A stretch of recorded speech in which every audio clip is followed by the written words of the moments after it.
Hello दोस्तों, Eklavya coaching centre में आप लोग का स्वागत है। आज हम लोग उष्मा के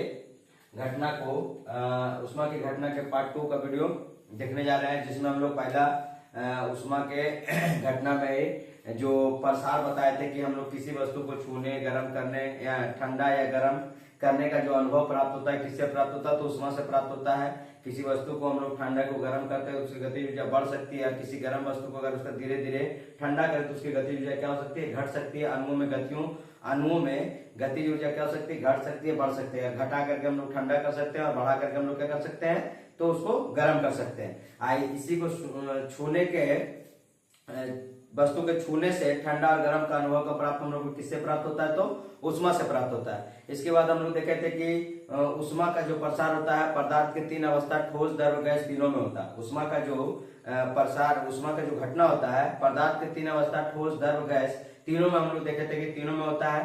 तो इसका पहले वीडियो में हम लोग देखे थे कि ठोस में जो उष्मा का प्रसार होता है वो किस किस प्रकार होता है। जैसे मान लीजिए कि ठोस में अगर लंबाई बढ़ रहा है तो रेखीय प्रसार हो गया। उसके बाद अगर क्षेत्रफल बढ़ रहा है तो क्षेत्रीय प्रसार हो गया। अगर वो आयतन बढ़ रहा है तो क्या हो गया? आयतन प्रसार गुणांक हो गया। उसमें भी देखे थे कि रेखीय प्रसार गुणांक को हम लोग किससे प्रदर्शित करते हैं? तो अल्फा से प्रदर्शित करते हैं। क्षेत्रीय प्रसार गुणांक को किससे प्रदर्शित करते हैं? तो बीटा से प्रदर्शित करते हैं। और आयतन प्रसार गुणांक को किससे प्रदर्शित करते हैं? तो गामा से प्रदर्शित करते हैं। तो तीनों को हम लोग एक एक तरह से देख लेते हैं। उसके बाद ठोस में हम लोग दैनिक जीवन के बारे में बताते थे कि रेल की पटरियों के बीच में खाली जगह क्यों छोड़ा जाता है ना? जो क्या होता है कि मान लीजिए कि उष्मा के कारण ही ठंडे के दिनों में क्या होता है? सिकुड़ता, और गर्मी के दिनों में क्या होता है? फैलता है। अगर बीच में अगर जगह ना छोड़ा जाए जिसके कारण क्या होगा कि पटरी टेढ़ी हो सकती है और जिसके कारण रेलगाड़ी क्या हो सकता है? उलट सकता है। तो ये सब हम लोग सारी घटना किसमें देखे थे? तो ठोस के प्रसार में देखे थे। ठोस के प्रसार में भी देखे थे कि 3 प्रकार के प्रसार होते हैं, जिसमें हम लोग रेखीय, क्षेत्रीय, आयतन। उसके बाद भी देखे थे कि रेखीय को हम लोग अल्फा से प्रदर्शित किए थे, क्षेत्रीय को बीटा से और आयतन को गामा से। और अल्फा, बीटा, गामा तीनों का अनुपात कितना था? 1:2:3। क्योंकि जो अल्फा होता है, बीटा जो होता है अल्फा का 2 गुना होता है, और गामा जो होता है अल्फा का क्या गुना होता है? 3 गुना होता है। तो तीनों का अनुपात को हम लोग देखे थे 1:2:3। उसके बाद ये भी हम बताए थे कि रेखीय प्रसार गुणांक को हम लोग जैसे रेखीय मतलब लंबाई बढ़ रहा है, इसको हम लोग यल से लेते थे, और अल्फा बराबर क्या बोले थे कि डेल्टा यल बटा यल गुना डेल्टा टी इंटू उसके बाद क्या कहते हैं? प्रति सेल्सियस। क्योंकि हम लोग बताए थे कि उष्मा का ऐसा इकाई जो होता है क्या होता है? प्रति डिग्री सेल्सियस में हम लोग निकाले थे, ठीक है ना? जो ठोसों के प्रसार में प्रति डिग्री सेल्सियस निकाले थे, या तो रेखीय का हो, या तो क्षेत्रीय का हो, या तो आयतन का हो। सभी तीनों को हम लोग क्या किए थे कि क्षेत्रीय प्रति डिग्री सेल्सियस इसका इकाई लिए थे।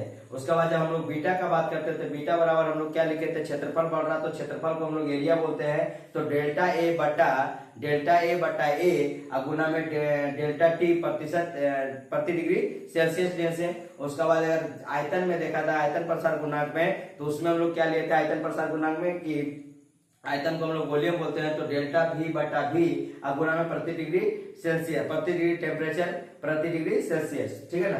टेम्परेचर प्रति डिग्री सेल्सियस। अगर लंबाई बढ़ेगा तो रेखीय प्रसार, क्षेत्रफल बढ़ेगा तो क्षेत्रीय प्रसार, और अगर आयतन बढ़ेगा तो इसे हम लोग आयतन प्रसार कहते हैं, ठीक है? आयतन प्रसार कहते हैं। ये तीनों चीज को हम लोग बढ़िया से समझ लेते हैं। ठोस में आप देखते थे कि जब पदार्थ के 3 अवस्था में ठोस, द्रव और गैस, पदार्थ के 3 अवस्था में क्या है? ठोस, द्रव और गैस। तो ठोसों का प्रसार को हम लोग एक एक करके देख लेते हैं। अब आज हम लोग देखते हैं द्रव का प्रसार। किसका प्रसार? द्रव का प्रसार देखते हैं। तो देखिए बोल रहा है क्या कि द्रव के कारण दैनिक जीवन में प्रभावित निम्न रूप से पड़ता है। द्रव के कारण दैनिक जीवन में प्रभाव क्या होता है? निम्न रूप से पड़ता है। किसका पड़ता है? तो द्रव के प्रसार का। क्योंकि हम लोग पढ़ रहे हैं क्या? उष्मा की घटना 3 चीजों में होता है, ठोस में, द्रव में और गैस में। ठोस में, द्रव में और गैस में। तो ठोस को हम लोग पढ़ रहे थे, अब हम किसको पढ़ रहे हैं? द्रव को। किसको पढ़ रहे हैं? द्रव को। तो देखते हैं बोला कि द्रव के कारण दैनिक जीवन में जो द्रवों के प्रसार के कारण जो दैनिक जीवन में दैनिक जीवन में हम लोग को क्या क्या प्रभाव पड़ता है इसके बारे में जानते हैं। सबसे बड़ा बात है कि हम लोग सबसे बड़ा दैनिक जीवन में द्रव का अगर कोई पदार्थ अगर कोई लेते हैं तो द्रव का सबसे अच्छा रूप हम लोग क्या मानते हैं, जल को। क्या मानते हैं, जल को। तो जल को अगर देखते हैं तो कभी कभी ठंडे के दिनों में जैसे कि मान लीजिए कि द्रव को हम लोग फ्रिज में रखते हैं, जल को फ्रिज में रखते हैं। फ्रिज में रखने के बाद क्या होता है, वो जमने लगता है, उसका आयतन क्या होता है, बढ़ने लगता है। तो जल एक द्रव जो है, जल से हम लोग को सभी द्रवों का रूपों में अच्छा विश्लेषण मिल सकता है। हम लोग दैनिक जीवन में देखते हैं क्योंकि सबका घर में आजकल फ्रिज वगैरह रहता है, तो उसमें से पता चल जाता है द्रव जमता है तो उसका क्या होता है, आयतन बढ़ने लगता है। आयतन क्या हो सकता है, बढ़ने लगता है, लेकिन उसका टेम्परेचर मायने रखता है कि किस टेम्परेचर पे बढ़ रहा है। अब जल को अगर हम 30 डिग्री टेम्परेचर पर जम सकता है, नहीं, जितना कम से कम में रखेंगे उतना क्या होगा, जमेगा। आज इसी के बारे में हम लोग चर्चा करते हैं। आगे देखते चलिए, बोला कि प्राय सभी द्रव गर्म किए जाने पर, प्राय सभी द्रव को गर्म किए जाने पर आयतन में वृद्धि होती है। जितने भी द्रव को हम लोग गर्म करेंगे उसके आयतन में क्या होगा, वृद्धि होती है। लेकिन जल को 0 डिग्री सेल्सियस से 4 डिग्री सेल्सियस तक गर्म करने पर, कितना डिग्री, 0 डिग्री से 4 डिग्री, 0 डिग्री से 4 डिग्री सेल्सियस तक गर्म करने पर आयतन क्या होता है, घटता है। 0 डिग्री से 4 डिग्री सेल्सियस तक अगर गर्म करेंगे तो इसका आयतन क्या होता है, जल का आयतन घटता है। 0 डिग्री से 4 डिग्री सेल्सियस तक अगर गर्म करेंगे तो इसका आयतन क्या होता है, घटता है। तथा 4 डिग्री के पश्चात इसका आयतन क्या होता है, बढ़ने लगता है। ठीक है, 4 डिग्री के पश्चात इसका आयतन बढ़ना क्या करता है, प्रारंभ करता है। 4 डिग्री के बाद आयतन जो है इसका बढ़ना प्रारंभ करता है। जब जल को 0 डिग्री पर जम करके, जब जल 0 डिग्री सेल्सियस पर, 0 डिग्री सेल्सियस पर जमकर बर्फ बन जाता है, बर्फ बन जाता है तो इसका आयतन क्या होता है, बढ़ जाता है। जब बर्फ बन जाता है तो इसका आयतन क्या होता है, बढ़ जाता है, लेकिन जल के आयतन से अधिक हो जाता है। ठीक है, जब जल को हम लोग 0 डिग्री सेल्सियस पर जमा करके बर्फ बनाते हैं तो बर्फ का आयतन क्या होता है, बढ़ जाता है। किसके तुलना में, जल की तुलना में। किसके तुलना में, जल के तुलना में उसका आयतन क्या होता है, बढ़ जाता है, आयतन से अधिक हो जाता है। बर्फ का घनत्व, लेकिन देखिए आयतन बढ़ गया लेकिन घनत्व जो है, घनत्व जो क्या होता है, घनत्व जो क्या होता है, कि घनत्व जो है जल के घनत्व से कम होता है। इसलिए बर्फ का जो घनत्व होता है जल के घनत्व से क्या होता है, कम होता है। बर्फ का जो घनत्व होता है जल के घनत्व से क्या होता है, कम होता है।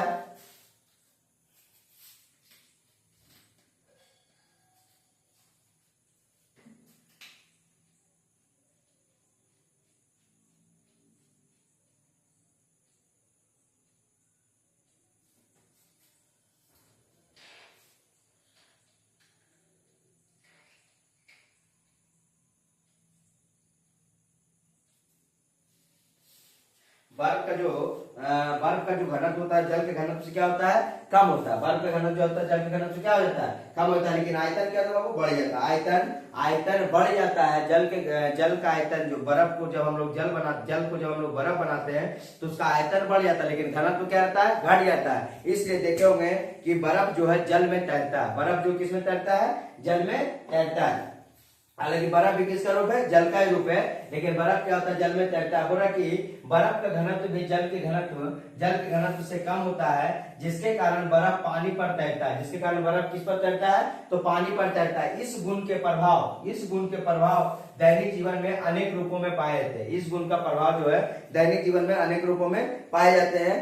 ठीक है ना, ये सब जब बचपन में रहा जाता है, जब इसको जैसे मान लीजिए आप इसके बारे में जाने पढ़े, तब इसको आप प्रैक्टिकल भी करके घर में अपना देख सकते हैं कि हाँ बर्फ जो है पानी में तैर रहा है। लेकिन याद रखिएगा, बर्फ पानी में तैरता है लेकिन अल्कोहल में क्या होता है, डूब जाता है। अल्कोहल में क्या होता है, डूब जाता है। ठीक है, बोला कि अब इसका कुछ उदाहरण है। बोला कि जाड़ों में पहाड़ी चट्टाने स्वयं फट जाती है। बोला जाड़ों में पहाड़ी चट्टाने स्वयं फट जाती है, जिसके रीजन क्या हो कि मान लीजिए कि जाड़ों के दिनों में पहाड़ी चट्टाने स्वयं क्यों फट जाती है। बोला चट्टानों के छिद्र और दरारों में से होकर के जल भीतर चला जाता है। चट्टानों के छिद्र और दरारों में से जो जल है उसका भीतर क्या होता है, चला जाता है। जब यह जल जमता है, जब जल जमेगा तो हम बता दें जल जमने के बाद आयतन क्या हो जाएगा, बढ़ जाएगा। आयतन क्या हो जाएगा, बढ़ जाएगा। जब जल जमता है तो आयतन में प्रसार के कारण चट्टान पर इतना दबाव डालता है कि क्या होता है, फट जाता है। इसीलिए बोल रहे हैं कि दर में भी क्या होता है, प्रसार होता है। दर में क्या होता है, प्रसार होता है। जैसे मान लीजिए कि पहाड़ी क्षेत्रों में बोल रहा है कि चट्टानें स्वयं फट जाती है। इसका रीजन क्या है कि जितने भी छिद्र या दरार है उसमें जल क्या हो जाता है, चला जाता है। जल जाने के बाद क्या होता है, वो जमना स्टार्ट करता है। जब जमना स्टार्ट करेगा तो उसका आयतन क्या होता है, बढ़ जाता है। और आयतन बढ़ने के कारण क्या होता है, उसमें दरारें आ जाती है। दरारें आने के कारण क्या होता है, वो फट जाता है। बोला कि चट्टानों के छिद्रों और दरारों में से होकर के जल भीतर चला जाता है। जब यह जल जमता है तो आयतन में प्रसार के कारण चट्टान पर इतना दबाव डालता है कि वो चट्टानें क्या होती है, फट जाती है। आयतन में प्रसार के कारण चट्टान में इतना ज्यादा दबाव रहता है कि वो क्या होता है, फट जाता है। इसका आगे देखते हैं हम लोग। बोला कि दूसरा नंबर, ठंडे प्रदेशों में जल के नल फट जाते हैं। आपका ये क्वेश्चन मिले ना मिले, लेकिन ये क्वेश्चन मिलता है कि ठंडे प्रदेशों में जल के नल क्यों फट जाते हैं। ये यहाँ आपको प्रतियोगिता परीक्षा में भी इसको देखा जाता है कि ठंडे प्रदेशों में जल के नल फट जाते हैं। क्यों फट जाते हैं, तो देखिए ठंडे प्रदेशों में जल के पाइप, ठंडे प्रदेशों में जल के जो पाइप होता है, पाइप में बहने वाला जल का ताप, जल के ताप 4 डिग्री सेल्सियस से क्या होता है, नीचे गिर जाता है। ठीक है, जो ठंडे प्रदेश में जल में जो पाइप में जल आ रहा है उसका टेम्परेचर क्या होता है, 4 डिग्री से नीचे गिर जाता है। और नीचे गिरने के कारण ठंडे प्रदेश में क्या होता है कि पाइप में जो जल रहता है वो क्या होता है, बर्फ के रूप में बनने लगता है। तो जैसे बर्फ के रूप में बढ़ेगा उसका आयतन क्या हो जाएगा, बढ़ जाएगा। उसका आयतन जैसे बढ़ेगा और पाइप हर एक कोई भी ठंडे चीज क्या होता है, सिकुड़ता है। हम लोग भी ठंडे में क्या होता है, सिकुड़ जाते हैं, एकदम सिकुड़ करके सोते हैं। जिसका रीजन क्या है कि ठंडे में सिकुड़ता है, गर्मी में क्या होता है, फैलता है। गर्मी में क्या होता है, फैलता है। गर्मी में सोने का टाइम है, तुम इधर हट तुम इधर हट, हम अकेले सोएंगे, होता है कि नहीं होता है। तो ठंडे के दिन में क्या होता है कि हम लोग भी सिकुड़ते हैं। ठीक है, चमड़े वगैरह में क्या होता है, सिकुड़ता है, जिसके कारण क्या होता है, फट भी जाता है। तो ये सब क्या है, ठंडा का रीजन। लेकिन गर्मी के दिन में देखिए शरीर में पूरा चिकनाहट रहता है, हम लोग भी फैलते हैं। फैलते हैं मतलब हम लोग क्या बढ़ नहीं रहे हैं, मतलब हम लोग का भी आकार क्या होता है कि फैल जाता है कि आराम से हम लोग भी इधर सोते हैं इधर सोते हैं। गर्मी में दूर दूर रहना चाहता है, लेकिन ठंडे में क्या होता है, पास एकदम सिकुड़ करके रहना होता है। तो जल में क्या होता है, जल का भी आयतन क्या होता है, बर्फ बनने लगता है। क्या बनने लगता है, बर्फ। और जैसे ही बर्फ बनेगा तो क्या होगा कि उसका आयतन बढ़ेगा। उसका आयतन क्या होगा, बढ़ेगा। और पाइप क्या होगा, सिकुड़ेगा। अब वो दोनों के बीच में एगो बढ़ेगा एगो सिकुड़ेगा। पाइप तो वही साइज का है, अब पाइप भी सिकुड़ना चाहता है और जल भी क्या होता है, बढ़ना चाहता है, जिसके कारण क्या होता है, पाइप फट जाता है। बोला कि ठंडे प्रदेशों में जल के पाइप को बहने वाले जल का ताप 4 डिग्री सेल्सियस से नीचे गिर जाने पर जल का आयतन बढ़ जाता है। जल का आयतन क्या होता है, बढ़ जाता है। हम लोग ऊपर भी पढ़े कि 4 डिग्री सेल्सियस से नीचे गिरने पर जल का आयतन क्या होता है, बढ़ता है। क्योंकि जल के क्या बनने लगता है, बर्फ बनने लगता है। बोला कि 4 डिग्री सेल्सियस से नीचे गिर जाने पर जल का आयतन बढ़ जाता है, परंतु पाइप का आयतन सिकुड़ता है। पाइप का आयतन क्या होता है, सिकुड़ता है। मतलब हम बढ़ेंगे आप सिकुड़िएगा। माने कोई भी चीज अगर हम बड़े होते जा रहे हैं, छोटा चीज लेंगे तो फटना तो तय है, क्योंकि मजबूती के कारण क्या होता है, एक तो बढ़ेगा एक तो छोटा होगा तो फटना क्या है, तय है। परंतु पाइप का आयतन सिकुड़ता है। इससे विपरीत दिशाओं के कारण, इस विपरीत दिशा के कारण कोई बढ़ेगा कोई सिकुड़ेगा, कोई बढ़ेगा कोई सिकुड़ेगा, जिसके कारण क्या होगा, वहां पर जब कोई भी चीज है कि सेम चीज चलेगा तब ना आगे बढ़ सकता है। लेकिन बोलेगा नहीं, आप अगर कुछ आगे बढ़ रहे हैं पीछे सबको पैर खींचेंगे तो आप आगे बढ़ पाइएगा, नहीं बढ़ पाइएगा। उसी तरह जल का आयतन तो बढ़ रहा है, वो बर्फ बन करके बढ़ना चाह रहा है और पाइप का सिकुड़ना चाह रहा है, जिसके कारण क्या होता है कि फट जाता है। विपरीत दिशाओं के कारण नलों की दीवारों पर इतना अधिक दबाव पड़ता है कि क्या होता है, फट जाता है। नलों की दीवारों पर इतना अधिक दबाव पड़ता है, क्या होता है, वो फट जाता है। तो ये अभी हम लोग देखे थे द्रवों के प्रसार में, द्रवों के प्रसार का कारण देखे थे। अब हम लोग का देखे ठोस पढ़ लिए, दर पढ़ लिए। अब एक चीज बचा हुआ क्या, गैस का प्रसार, उसको हम लोग आगे देखते हैं।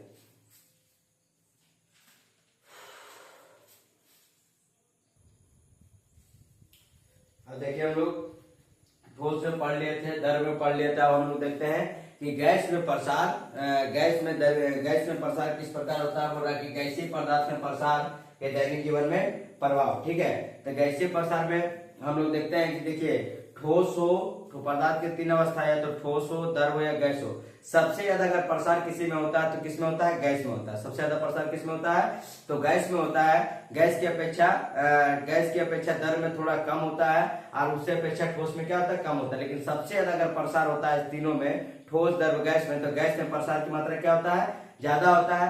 गैस में प्रसार की मात्रा में हम लोग दो उदाहरण लिखे हैं। जैसे आग पर रखे दूध में उफान आता है, गर्मी के दिनों में साइकिल का ट्यूब क्या होता है, फट जाना होता है, और धूप में रखे हवाओं के कारण गुब्बारे भी क्या होती है, फट जाती है। ठीक है ना, तो ये सब जो प्रसार है किसके प्रसार के कारण है, तो गैसीय प्रसार के कारण है। किसके प्रसार के कारण है, तो गैसीय प्रसार के कारण। अब इसके आगे हम लोग देखते हैं। बोला कि गैसीय पदार्थ का प्रसार का दैनिक जीवन में प्रभाव। ठीक है, और गैसीय पदार्थ का जो प्रसार है वो दैनिक जीवन में क्या क्या प्रभाव पड़ता है। तो हम लोग पहला उदाहरण देखते हैं कि आग पर रखे दूध में उफान। आग पर रखे दूध में उफान, ये तो हम लोग रोज अगर घर में ये सब चीज देखते हैं। अगर मान लीजिए कि घर में हम लोग दूध ला रहे हैं तो दूध को देखते हैं, जब हम लोग जब चूल्हे पे आग पे रखते हैं, जब उसको टेम्परेचर देते हैं, जब वो गर्म होने लगता है, गर्म होने के साथ साथ ही क्या होता है, एकदम दूध में उफान आने लगता है। कि तो इसका रीजन क्या है कि क्यों उफान आ रहा है, ठीक है ना। उसके बाद हम लोग साइकिल पे चलाते हैं तो साइकिल में देखते हैं कि गर्मी के दिनों में टायर क्या होता है, फट जाता है। टायर भी क्या होता है, फट जाता है। इसका भी किसका उदाहरण है, तो गैसीय पदार्थ का उदाहरण है। किसका उदाहरण है, तो गैसीय पदार्थ का उदाहरण। आप देखते हैं एक करके समझते हैं। बोला कि आग पर रखे दूध में उफान। दूध एक तरल पदार्थ है। दूध एक क्या है, तरल पदार्थ है। या घुलित वायु, जल तथा विभिन्न कार्बनिक पदार्थों जैसे ग्लूकोज, वसा, प्रोटीन आदि का मिश्रण होता है। दूध जो है ग्लूकोज, वसा, प्रोटीन आदि का क्या होता है, मिश्रण होता है। दूध जो है ग्लूकोज, प्रोटीन, वसा आदि का क्या होता है, मिश्रण होता है।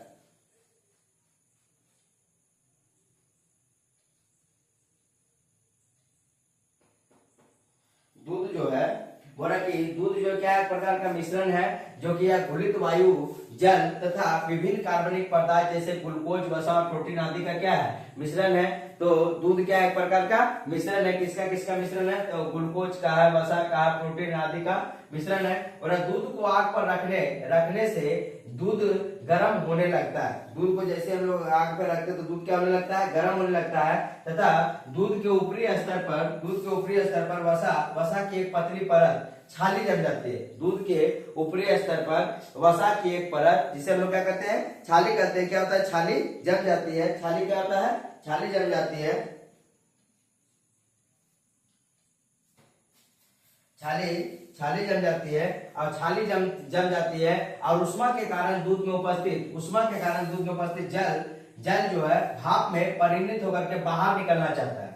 दूध जो उष्मा के कारण दूध में उपस्थित जो जल रहता है वो भाप बन करके कहाँ निकलना चाहता है, बाहर निकलना चाहता है। लेकिन ऊपरी सतह पर एक स्थित वसा की परत जलवाष्प को बाहर निकलने नहीं देता, बाधा उत्पन्न करता है। जैसे मान लीजिए कि हमको अगर घर से निकलना, आप गेट लगा दीजिएगा तो हम बाहर निकल पाएंगे। उसी तरह जर्सी दूध को जब हम गर्म करते हैं तो ऊपर एक पतली परत, जिसको हम लोग बोलते हैं छाली, जम जाती है। जिसके कारण क्या होता है कि दूध में जो मान लीजिए जल है वो वाष्प बन करके निकलना चाहता है, लेकिन वो निकल नहीं पाता। उसमें क्या करता है, बाधा उत्पन्न करता है। कौन बाधा उत्पन्न करता है, तो जो छाली जम जाती है वो क्या करता है, बाधा उत्पन्न करता है। वो छाली नहीं जो दूध के खोलने के बाद जमता है। दूध से पहले भी एक हल्का परत का एक छाली जमता, आप देखिएगा जब भी दूध को खोलाइएगा तो थोड़ा सा फेट टाइप का जो होता है ना, वो छाली का बात कर रहा है, शुरुआती वाला छाली, ठीक है ना। तो वसा की परत जलवाष्प के बाहर निकलने में बाधा उत्पन्न करती है। फलस्वरूप दूध तथा वसा की परत के मध्य उपस्थित वायु तथा जलवाष्प में लगातार प्रसार के कारण वो सोचता है कि इस बार निकल जाएगा। वो बार बार क्या करता है, लगातार प्रयास करता है। लगातार प्रयास के कारण क्या होता है, दूध में उफान उत्पन्न हो जाता है तथा दूध की ऊपरी परत क्या होता है, ऊपर उठने लगता है। दूध की ऊपरी परत क्या होता है, ऊपर उठने लगता है। कहावत कोई कहता है कि दूध और पानी अलग नहीं रह सकता, इसलिए दूध में जब उफान आता है तो सबसे पहले हम लोग पानी को डालते हैं ताकि वो क्या करे, शांत रहे। वैसा बात नहीं है। आप कोई भी चीज है, मान लीजिए कि कोई भी चीज गर्म होकर के ऊपर उठना चाहता है, अगर ठंडी चीज अगर आता है तो क्या करता है, उसको नीचे जाना चाहता है। तो जो ठंडा जल हम लोग अचानक जब जल को डालते हैं तो क्या होता है, भारी होता है। ठंडा क्या होता है, हमेशा नीचे की ओर, गर्म क्या होता है, ऊपर की ओर। भारी होने के कारण क्या होता है, वो बढ़ जाता है, ठीक है। तो बोला कि जल भाप में परिणत होकर के बाहर निकलना चाहती है, लेकिन ऊपरी सतह पर स्थित वसा की परत जलवाष्प को बाहर निकलने में क्या करती है, बाधा उत्पन्न करती है। फलस्वरूप दूध तथा वसा के परत के मध्य उपस्थित वायु, दूध तथा परत के बीच उपस्थित जो वायु और जलवाष्प में लगातार प्रसार होता है। चलो इस बार जोड़ लगाते हैं और लगाने के कारण, प्रसार के कारण क्या होता है, दूध में उफान उत्पन्न हो जाता है और तथा दूध के ऊपरी परत क्या होता है, ऊपर उठने लगता है। अब अगला उदाहरण देखते हैं। बोला कि गर्मी के दिनों में साइकिल ट्यूब का फटना। गर्मी के दिनों में साइकिल का ट्यूब क्यों फट जाता है, और साइकिल का ट्यूब में हवा भरी रहती है। ये आप लोग जानते हैं कि साइकिल के ट्यूब में क्या भरी रहती है, हवा भरी रहती है। गर्मी के दिनों में प्रचंड उष्मा के कारण गर्मी के दिनों में उष्मा की मात्रा क्या होता है, ज्यादा होता है। प्रचंड उष्मा के कारण उपस्थित हवा का प्रसार होता है। इस प्रसार से ट्यूब के अंदर एक प्रचंड दबाव की सृष्टि हो जाती है, ठीक है। ट्यूब के अंदर एक प्रचंड दबाव की क्या हो जाती है, सृष्टि हो जाती है। और साइकिल के टायर कमजोर होने के कारण इस दबाव को क्या करती है, सहन नहीं कर पाती। जैसे मान लीजिए कि मेरे ऊपर कोई दबाव देगा, बैठ के रहो, मान लीजिए कुछ देरी तक, कुछ मिनट तक, कुछ सेकंड तक अगर हम उसको संभाल सके तो संभाल ले, नहीं तो क्या हो जाएंगे, डर से बैठ जाएंगे। क्योंकि दबाव ज्यादा डालने पर कोई भी क्या होता है, या तो हटना चाहता है, या तो मान लीजिए आप लोग घर में बोलेगा बाबू तुमको आज 5 घंटा पढ़ना, 7 घंटा पढ़ना, तो आपको दबाव डाल करके 7 घंटा पढ़ना है, तो आप सोचिएगा किसी तरह से अगर पापा घर से बाहर निकल जाता है 7 घंटा पढ़ना ना पड़ेगा, 2 घंटा पढ़ के काम हम चला लेंगे। तो इसीलिए जिस पर अगर दबाव डालेगा वो दबाव को क्या चाहता है, दबाव से हटना चाहता है, तो इस दबाव को सहन नहीं कर पाता है और फलस्वरूप ट्यूब तथा टायर क्या होता है, फट जाता है। ट्यूब तथा टायर क्या होता है, फट जाता है। जब बड़ा सा आवाज करता है, दबाव को सहन नहीं करने के कारण क्या करता है, वो फट जाता है। तो ये जो था, ये गैसीय पदार्थ के प्रसार का दैनिक जीवन का क्या था, प्रभाव था।